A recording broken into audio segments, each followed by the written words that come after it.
ODD TV. I've got one that can see. I'm Jimmy Fallon. I'm Jimmy Kimmel. And I'm Stephen Jimmy Colbert. We'll be your hosts for tonight's event, One World Together at Home. Together at Home was more than a virtual concert. It was a show of force. It was broadcast everywhere, on all TV stations and on all streaming platforms. That fact alone was a strong indication of the sheer power behind this event.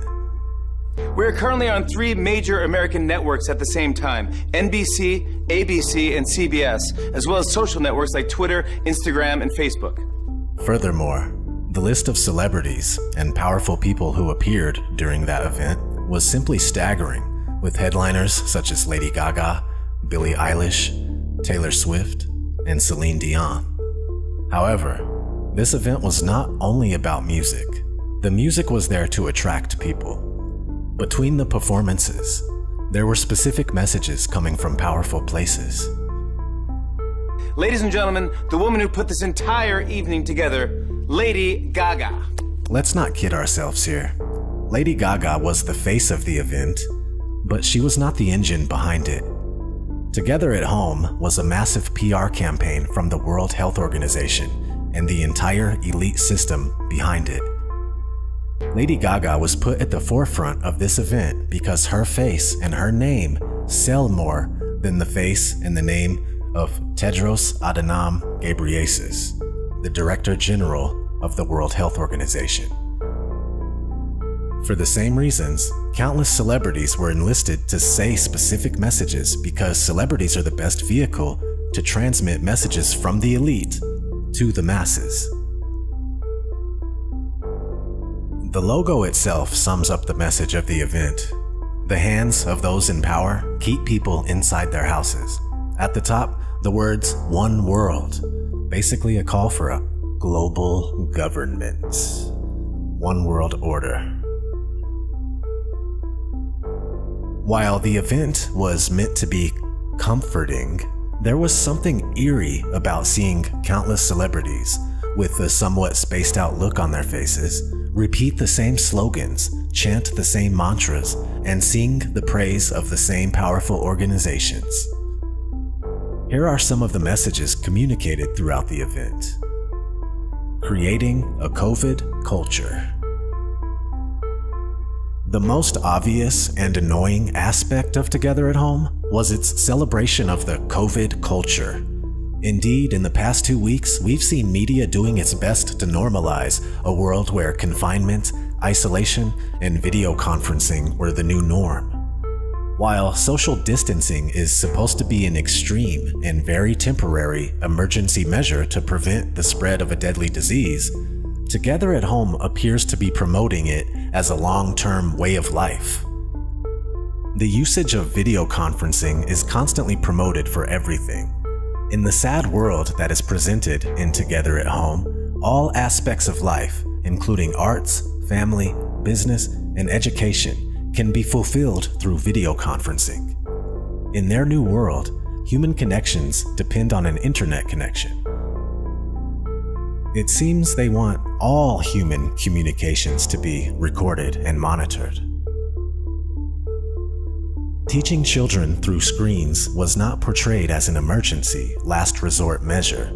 In Together at Home, it was defined as a new kind of education.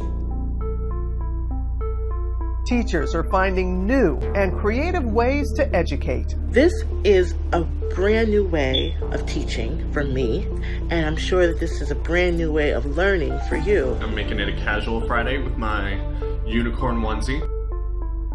The entire concept of depriving children of human contact and having them grow up in an environment where anyone can be a potential biohazard is rather terrifying. While most of us hope that today's children will end up forgetting this insane era we're living in, it seems that they want them to bask in it, to be molded by it. Some of the messages directed to children in Together at Home were quite upsetting. Abby Cadabby from Sesame Street was used to direct propaganda at children. Abby Kadabi showed children how to give themselves a self-hug by putting their arms around themselves. I know a lot of us are having some big feelings right now. I know I am. I've been spending a lot of time with my mommy and my stepdaddy. She said that when I have big feelings or little feelings or anything in between, I can just give myself a hug. That's this. A self-hug. Just like that. And it's really nice. I hold myself real tight, and I take a deep breath, and I feel comforted. This isn't comforting. This is an Orwellian system teaching children how to live without human contact. The musical performances were also about the normalization of life in isolation. To prove the point that anything could be achieved through video conferencing, some performances were several webcam feeds combined together, and the results were terrible. A place they will never find, and we can act like we come from out of this world. Is the real one far behind? Say, we can dance, everything's out of control. We can dance, doing it pole to pole. In one performance, Maluma was outside singing while the guitarist was in a basement somewhere else. There was absolutely no chemistry or synergy in these performances. There was no soul. What you want? Now you can't always get what you want. But if you try sometimes. Each individual was completely disconnected from the other. In some ways, these performances perfectly illustrated how we as humans are disconnected from each other due to COVID-related restrictions. And that's kind of what they want. To drive this point home, lots of messages from celebrities actually glorified life in lockdown. David Beckham said, "If there's any silver lining to come of this situation, it's meant lots of time together as a family, and for this we are grateful." The same exact words were used by other celebrities, such as the rapper Common. Very grateful to be here with Global Citizen and the World Health Organization. I stand here before you as an American, as a child of God, as a black man, and as a citizen of the human race. And I can say that no time in my life have I been so inspired and so grateful to be a part of the human race. They're trying to put a positive spin on the forced lockdown of the entire world. Amy Poehler said, "For the past few weeks, many of us have been struggling to shelter at home. Imagine if you didn't even have that option.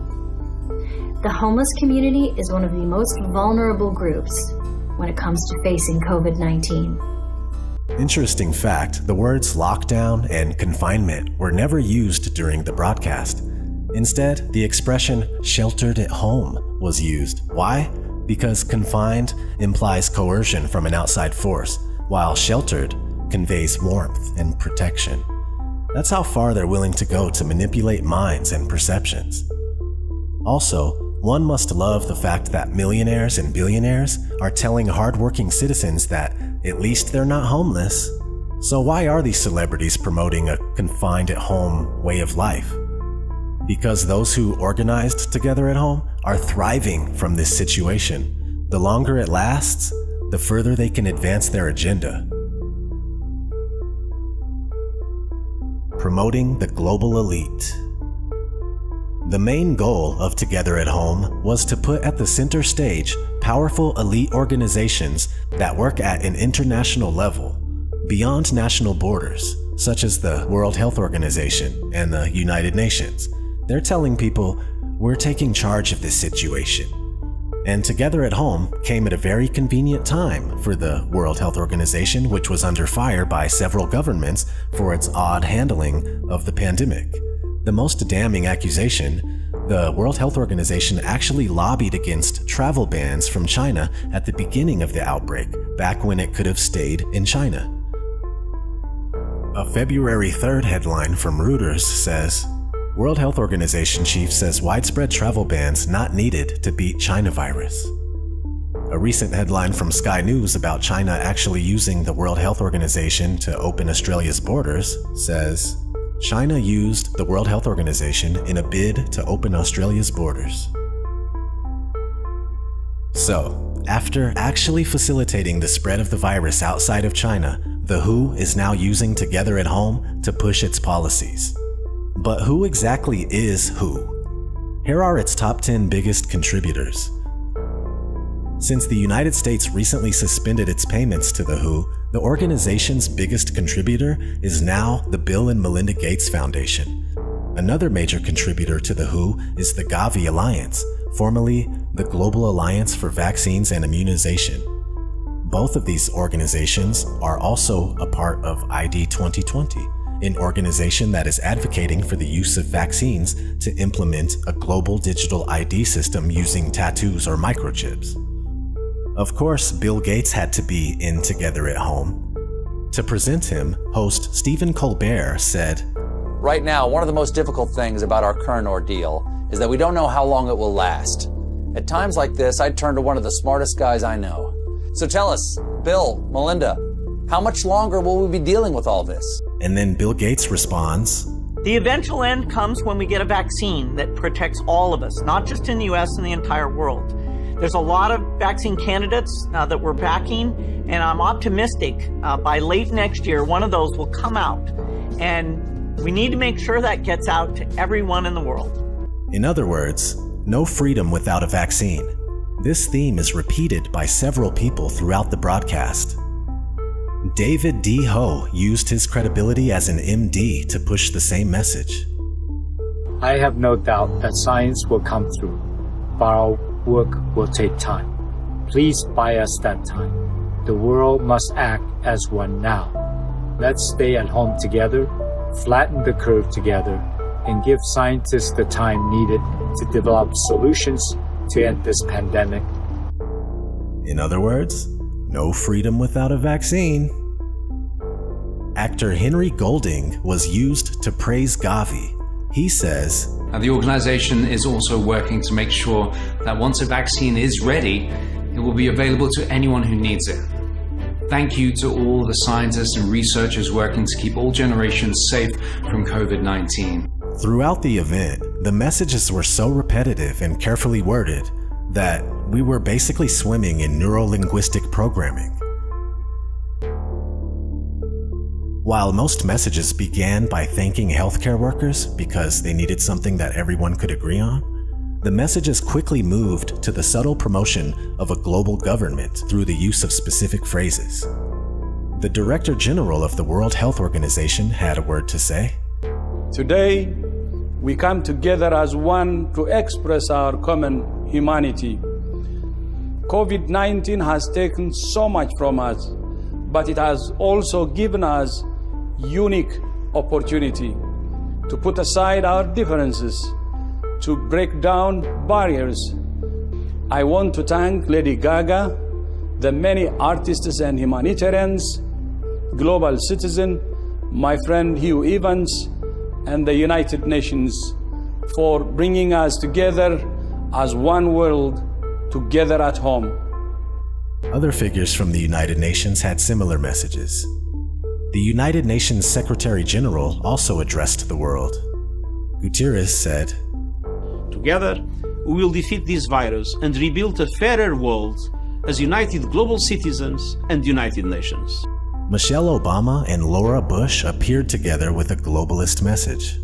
They said, "Tonight, we stand with the people of the world. The coming days will not be easy, but this global family of ours is strong." Of course, Oprah had to be there. And if you couldn't guess, her message was in line with everyone else.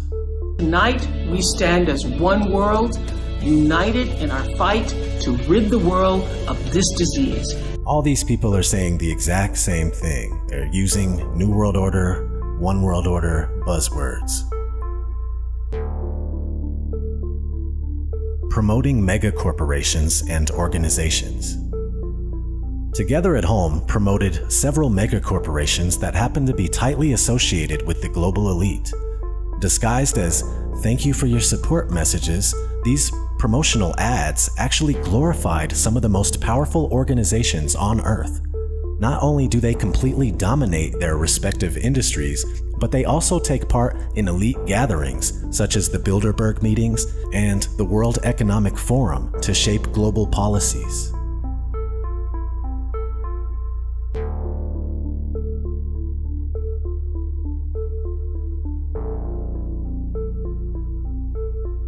There was an ad for the Rockefeller Foundation. Founded by John D. Rockefeller Sr., the Rockefeller Foundation shaped the world as we know it. For over a century, the foundation funded a number of powerful organizations, such as the Council on Foreign Relations, and it helped propel entire fields of study, such as social sciences, psychiatry, communications, and eugenics. An entire book could be written explaining the profound impact of the Rockefeller Foundation on society today. However, one single quote from David Rockefeller's book, Memoirs, goes right to the core of it all. In the book, he writes, "For more than a century, ideological extremists at either end of the political spectrum have seized upon well-publicized events, such as my encounter with Castro, to attack the Rockefeller family for the inordinate influence they claim we wield over the American political and economic institutions. Some even believe we are part of a secret cabal working against the best interests of the United States, characterizing my family and me as internationalists, and of conspiring with others around the world to build a more integrated global political and economic structure. One world, if you will. If that's the charge, I stand guilty, and I am proud of it." On several occasions, the hosts were used to praise various organizations. It was a sad sight to see. In one skit, Jimmy Kimmel thanked Apple for its generous donation to the World Health Organization. He also thanked Apple for babysitting his children for the past month. I want to take a moment now to thank Apple, because Apple, the company, not the fruit, donated a very generous amount to the World Health Organization. And I would also like to personally thank Apple for babysitting my children over the last month. For real. Thanks, Apple. While this was meant as a joke, they really want to raise our children through their screens. Later, Jimmy Fallon thanked Bloomberg Philanthropies and Mike Bloomberg, the elite billionaire who owns a media conglomerate. Tonight, we thank Bloomberg Philanthropies and, of course, Mike Bloomberg for all their relief work, from helping countries in Africa prepare their healthcare systems to providing meals to public workers in hospitals. In short, this entire thing was a shameless infomercial for the global elite, even though there is no globe. Just saying, just saying. In conclusion, Together at Home brought in audiences using Billie Eilish, Taylor Swift, and Lady Gaga. But it was much more than a concert. It was the global elite rearing its ugly head and using its celebrity puppets to sing its praise. It was also about celebrities telling the masses to embrace their lives confined at home. Sorry, I meant sheltered at home, and to accept a new normal. This event was tailored for the World Health Organization in order for them to take center stage during this crisis. I did air quotes because you can't see me, but air quotes. Crisis. So they can allow their contributors, such as Bill and Melinda Gates Foundation, to gain positions of authority. They are directing humanity towards the one world order, quick, fast, and in a hurry. The little bit of privacy and rights we still have left are quickly being undermined in order for the elite's ultimate dream to become a reality. The one world system that we are now entering will be the end of any and all freedoms that we once held near and dear to our hearts. If that makes you upset, remember, you can always give yourself a self-hug. This has been ODD TV. Thanks for watching. Kill the programming and never sleep again. Take care.